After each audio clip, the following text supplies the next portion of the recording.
इस बीच हमारे साथ एक मैनेजमेंट जुड़ गया है और आज रुशुल डेकोर की हम बात करेंगे। 1993 में बनी रुशुल डेकोर देश की लैमिनेट और मीडियम डेंसिटी फाइबर यानी MDF पैनल बोर्ड इंडस्ट्री की लीडिंग कंपनियों में से एक है। कंपनी ने हाल ही में मोडेला प्लाई के साथ जॉइंट वेंचर भी किया है। नए ग्रीनफील्ड प्रोजेक्ट्स के लिए कंपनी की निवेश योजना क्या है और जम्बो लेमिनेट्स के एक्सपोर्ट और मौजूदा प्लाईवुड उत्पादन क्षमता को बढ़ाने के लिए क्या कुछ प्लान है, तमाम मुद्दों पर बात करने के लिए हमारे साथ कंपनी के डायरेक्टर रुशुल ठक्कर भी जुड़ गए हैं। ठक्कर साहब, स्वागत है आपका हमारी इस बेहद खास पेशकश में। और जानना चाहेंगे यहाँ पे लगभग 2500 करोड़ का जो टॉप लाइन है, जो टारगेट किया जा रहा है 2029 तक, इसको लेकर क्या योजना है, कैसे आप गेयर अप कर रहे हैं, कुछ बताएं। जैसे कि आप जानते हो कि हम रुशिल डेकोर में अभी तक जितना भी हिस्ट्री में हमने जितनी बार हमने बड़ा इन्वेस्टमेंट किया उतनी बार हमने कंपनी को 4 गुना बड़ा किया है। तो हमारी रणनीति भी उसी हिसाब से चल रही है। अभी तक जो हमारे प्रोडक्ट बास्केट के अंदर जो प्रोडक्ट्स मिसिंग थी, जैसे जंबो साइज लेमिनेट थी या प्लाईवुड था, जो हमारे हमारे प्रोडक्ट बास्केट को थोड़ा नैरो कर रहा था, उसके एक्सपांशन के लिए हमने ऑलरेडी ग्रोथ स्ट्रेटजी प्लान कर ली है। हमारा लेमिनेट का जो जंबो साइज का प्रोडक्शन है वो करीबन 2.83 शीट से बढ़ने वाला पर एनम बढ़ने वाला है। तो वो एक अच्छा ग्रोथ हमें देगा और वो पूरा का पूरा एक्सपोर्ट ओरिएंटेड ही होगा ज्यादातर मार्केट उसका। प्लाईवुड की बात करें तो अभी जो हमने जॉइंट वेंचर मुदाला के साथ किया है उसमें करंटली हमारा जो प्रोडक्शन कैपेसिटी रहेगा वो करीबन 300 प्लाईवुड शीट्स पर डे का रहेगा। और उसको भी हम एक्सपांशन मोड में लेके जाएंगे और उसको भी करीबन 1000 शीट पर डे के एक्सपांशन पे लेके जाने वाले हैं अगले फाइनेंशियल ईयर में। उसके अलावा बाकी जो भी बड़े प्रोजेक्ट्स की बात है तो वो हमारे इंटरनल मैनेजमेंट डिस्कशन के अंदर चर्चा में है। तो वो जैसे ही हम कुछ नतीजे पे पहुंचेंगे तो जरूर जरूर से आपको बता दिया जाएगा। ये बताइएगा, आपका रेवेन्यू मिक्स जो है आने वाले वक्त में किस तरह से पैन आउट होता हुआ दिखाई दे रहा है, लैमिनेट्स, MDF और प्लाईवुड को अगर हम ध्यान में रखकर चले तो? जैसे प्लाईवुड की बात करें तो हम अभी जो नेक्स्ट मतलब करंट फाइनेंशियल ईयर के अंदर करीबन 50 करोड़ का रेवेन्यू जोड़ने वाले हैं। लेमिनेट की बात करें तो नए एक्सपांशन के बाद उसके साथ दूसरा 50 करोड़ का जो रेवेन्यू है वो जोड़ने वाले हैं। और वो पूरे का पूरा होगा एक्सपोर्ट के द्वारा। जैसे अमेरिका है, ऑस्ट्रेलिया है, यूरोप है, जो डेवलप कंट्रीज है उस मार्केट में से आएगा। बाकी जो हमारा करंट रेवेन्यू मिक्स है उसके अंदर हम लोग MDF के अंदर इस साल हमारा फोकस रहेगा 50%, 50%। मतलब 50% हम लोग जो वैल्यू एडिशन पे टारगेट लेके चल रहे हैं उसके ऊपर जाना और 50% जो हमारा रेगुलर कमोडिटी बिजनेस है उसको सर्व करना। जो इस साल का हमने करीबन 42-43% के आसपास का हमारा वैल्यू एडिशन बिजनेस एवरेज में रहा है। तो उस तरीके से MDF के भी सेक्टर में ग्रोथ आएगी। और लेमिनेट की बात करें तो लेमिनेट में जैसे ही ये जंबो साइज का हमारा प्लांट स्टार्ट हो जाएगा तुरंत ही हमारे मार्जिन्स जो अभी सिंगल डिजिट में दिख रहे हैं वो डबल डिजिट्स के अंदर ट्रांसफॉर्म होना स्टार्ट हो जाएंगे। ठक्कर साहब, आप क्योंकि इतनी ऑप्टिमिस्टिक आपने तस्वीर सामने रखी है, तो कुछ कैपेक्स भी आपने प्लान किया होगा। 2 से 3 साल का नजरिया कैपेक्स को लेकर योजना के लिहाज से अगर मैं समझना चाहूँ तो वो क्या होगी?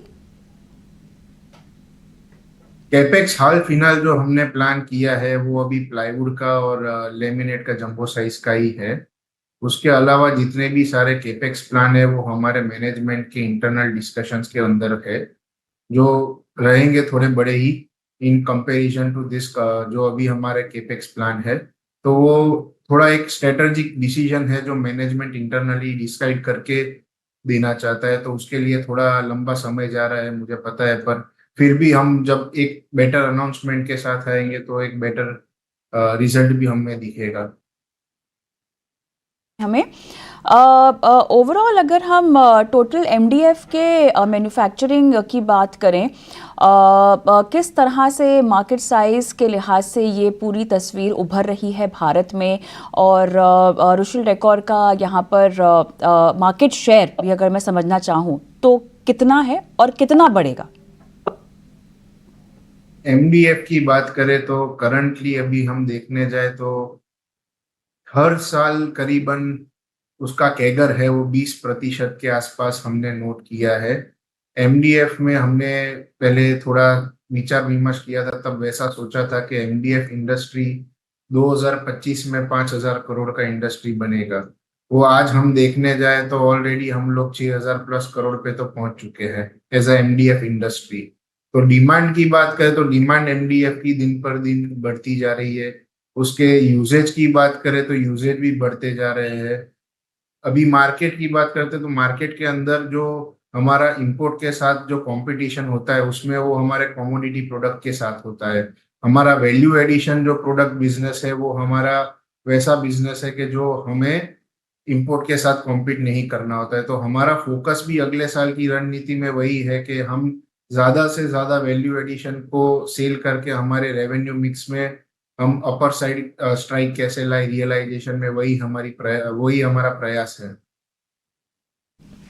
आपके एक्सपेंशंस के बारे में कुछ जानकारी दीजिएगा। जंबो साइज लैमिनेट प्लांट को लेकर फिलहाल कहाँ तक बात पहुंची है? ओवरऑल कैपेक्स का अमाउंट कहाँ पर है? रेवेन्यू एक्सपेक्टेशन जो हमें 2 से 3 साल में रखनी चाहिए, खासतौर से न्यू ग्रीन फील्ड प्रोजेक्ट से, वो क्या होनी चाहिए? जंबो साइज लेमिनेट की बात करें हम तो जंबो साइज लेमिनेट के अंदर अभी जो ये करंटली सिचुएशन है तो हमारे मशीनरी ऑर्डरिंग्स और कुछ मशीनरी रिसीव होना भी स्टार्ट हो गया है। हमारा कंस्ट्रक्शन ऑलमोस्ट 70% कंप्लीट हो चुका है। उसके कैपेक्स की बात करें तो अराउंड हमने इन्वेस्ट किया है 90 करोड़ रुपीस के आसपास, जो हमने पूरा फंड किया है। और उसके अलावा जब हमारा डेट इक्विटी रेशियो की बात करें तो कंपनी के मैनेजमेंट का एक क्लियर थॉट है कि हमारा जो डेट इक्विटी रेशियो है वो 1 के ऊपर कभी क्रॉस नहीं होना चाहिए। तो हमारे जो भी फर्दर केपेक्स प्लान रहेंगे वो भी इस हिसाब से ही रहेंगे कि जो हमारे डेट इक्विटी रेशियो के जो हमारे टारगेट्स है उसके अंदर रहे। ये बताइएगा कि अगर एक्सपोर्ट की बात करें और जंबो लैमिनेट्स की बात करें तो ऐसे कौन कौन से बाजार हैं जिनमें आपको दिलचस्पी है और क्यों? मार्केट की बात करें तो अभी हमारे पास जो साइजेस थी उससे हम लोग ने ऑलमोस्ट कैटर किए थे 52+ कंट्रीज। और अभी जो डेवलप्ड कंट्रीज है उनकी साइजेस और उनकी डिमांड अलग रहती है। उनकी जो डिमांड रहती है वो ज्यादातर प्रीमियम प्रोडक्ट की साइड ज्यादा रहती है, और जंबो साइज जो कि उनके वेस्टेज कैलकुलेशंस में कम रहता है उसकी वजह से उसकी डिमांड भी बहुत ज्यादा रहती है। और जब हम उस मार्केट में दूसरी साइजेस के साथ एंटर करना चाहते हैं तो वो सब हमें एक कंपनी को वैसा एक डी ग्रोथ मिलता है उसमें कि ये कंपनी के पास ये साइज नहीं है, तो डीलर और डिस्ट्रीब्यूटर जो या इंपोर्टर उस कंट्री के होते हैं वो कंट्री के इंपोर्टर्स उतना अट्रैक्ट नहीं हो पाते। पर अभी जबकि हमारे पास सारी प्रोडक्ट किटी रहने वाली है तो हम कोई भी कंट्री में जाके कोई भी डिस्ट्रीब्यूटर या कोई भी इंपोर्टर को टारगेट कर सकते हैं और हम उस कंट्री में बिजनेस स्टार्ट कर सकते हैं। अभी जैसे कि मैं कुछ अभी से जो हमारे प्लान इनिशिएट हो चुके हैं उसके ऊपर भी मैं थोड़ा सा आपको ग्लिम्स देता हूँ कि इटाली के अंदर हमारे ऑलरेडी कॉन्ट्रैक्ट साइन हो चुके हैं जंबो साइज लेमिनेट को लेके, कि जो अभी करंटली एक नया मार्केट हमारे लिए ओपन हो चुका है। ये हमको बताएं कि अब किस तरह की इम्प्रूवमेंट होती हुई दिखाई देने को मिल सकती है यहाँ पर।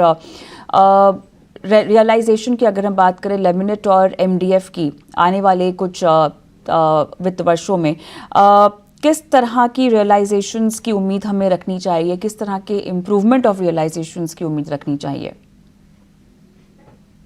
पहले लेमिनेट पे थोड़ा मैं लाइट डालता हूँ। लेमिनेट में क्या होता है कि आज इंडिया के प्रोडक्शन कैपेसिटी की बात करें तो 190+ कंपनियां ऑलरेडी है कि जो रेगुलर साइजेस और जो रेगुलर बिजनेसेस होते हैं उसको टारगेट कर रही है।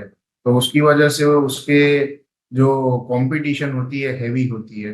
जब अभी जंबो साइज की बात करें तो जंबो साइज में गिने चुने प्लेयर्स जो ऑर्गेनाइज है वो लोग ही इसके अंदर शामिल है, तो उसके अंदर हमें मार्जिन्स भी अच्छे मिलते हैं। उसके अलावा उनके जो प्रोडक्ट के जो स्पेसिफिकेशंस होते हैं वो भी इतने स्ट्रिक्ट होते हैं, जैसे कार्ब सर्टिफाइड माल देना या फिर EN 301 के हिसाब से माल देना। तो ये सारे जो प्रोडक्ट मिक्स होते हैं वो हमेशा हमें एक अच्छा रेवेन्यू दे के जाते हैं। तो लेमिनेट में जो अभी हमारा सिंगल डिजिट में जो हमारे मार्जिन है उसको हम लोग एक्सपांड करके देख रहे हैं कि वो double digit it can cross like 13 to 15% as well. अभी MDF की बात करें तो MDF में जैसे मैंने बताया कि BIS का जो एक 1 साल के लिए जो डिले हुआ है गैजेट, तो उसकी वजह से इंपोर्ट वापस आना स्टार्ट हो चुके हैं। और इंपोर्ट आने से हमारा जो डिसएडवांटेज होता है वो ये होता है कि हमें काफी हद तक इंटीरियर ग्रेड MDF के अंदर कंपटीशन इंपोर्ट से ज्यादा करनी पड़ती है। पर उसी समय जब हम लोग वैल्यू एडिशन पे फोकस करते हैं कि जो इंपोर्टर्स कभी लाते भी नहीं है और वो वैल्यू एडिशन की वजह से हमें एक्स्ट्रा रियलाइजेशंस मिलते हैं, उसके ऊपर हमारा फोकस ज्यादा रहने वाला है इस साल। तो मार्जिन्स में भी मैं जैसे बताऊं तो ये साल हम लोग अगर रेवेन्यू मिक्स देखने जाए तो 50% हम इंटीरियर ग्रेड से करना चाहते हैं और 50% वैल्यू एडिशन से करना चाहते हैं। जो एक ब्लेंडेडली देखने जाए तो 2 से 3% का हमें रियलाइजेशन MDF के अंदर प्लस साइड दिख रहा है एज ऑफ नाउ। चलिए, मेरे ख्याल से समय मेरा समाप्त हो चुका है, लेकिन ठक्कर साहब सवाल आपके लिए तो बहुत सारे हैं, बट हमें इस चर्चा को यहीं समाप्त करना होगा। धन्यवाद आपका, समय निकाला और इतने इत्मीनान से तमाम सवालों के जवाब दिए। अविनाश के पास जाना चाहूँगी मैं।